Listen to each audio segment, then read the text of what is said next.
Iba't ibang diskarte para mapanatili ang negosyo sa kabila ng mga hamon. Ang resulta, pagbubukas ng kauna-unahang Filipino food business sa isang universidad sa Toronto. Silipin sa report ni Paula Saraza.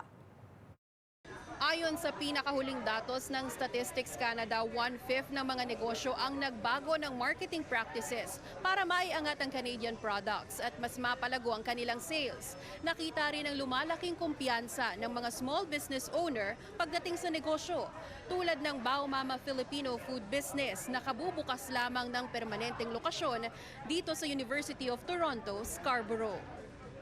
I know it's not a standalone Bao Mama, but it's coming. Nagmistulang munting salo-salo ang grand opening ng Bao Mama sa marketplace ng UTSC.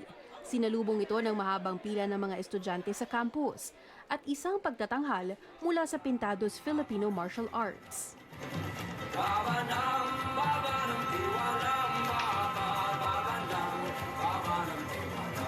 Isa lang ito sa marami pang paraan ng negosyo na makuha ang atensyon ng mga customer. Matapos harapin ang tila sunod-sunod na hamon, kabilang ang sunog sa unang restaurant sa Scarborough noong 2023. Abala sila na subukan ng iba't ibang paraan para mapanatiling tumatakbo ang negosyo. We ended up getting a food truck. We were doing pop-ups. And you know, when things are needed to be, it was meant to be. So we ended up doing our very first corporate pop-up at Scarborough General Hospital. And actually from there on, we did corporate caterings downtown, corporate pop-up, and then back here at UTSC. Bukod dito, kumukonekta rin sila sa mga local influencers sa komunidad. I feel like it's all about connecting with the owners, the CEOs, and what the company truly is and how we can deliver that to the social media world and so that people can feel what we felt when meeting the people and tasting the food. Kapwa Pilipino natin, sino bang susuporta? Tayo-tayo lang din naman. And second, yung pagkain nila is talagang masarap. Babalik-balikan mo talaga. Kilala ang negosyo sa kanilang Filipino-inspired baos.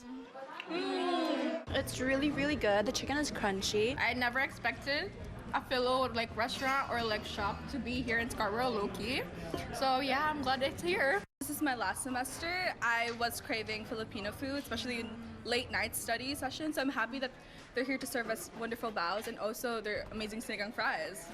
Ang patuloy daw na suporta mula sa customers, mga Pinoy at non-Filipinos, ang dahilan kung bakit di na nila pinalagpas pa ang alok na permanenteng pwesto sa UTSC. We all talk about diversity on campus, and we have a number of different outlets and a number of different locations. To be here in the hub, though, that's a real a win for them, but it's a win for us to once again just show people how diverse Scarborough is and how UTSC embraces it. Yung mga non-Pilipino, pag sinasabing sinigang, adobo, kahit may slang, I'm proud of that. At least kahit pa paano konti, nakaka-contribute ako sa ating Filipino cuisine, right? Bao Mama ang kauna-unahang Filipino self-made business na may lokasyon sa loob ng isang Canadian university.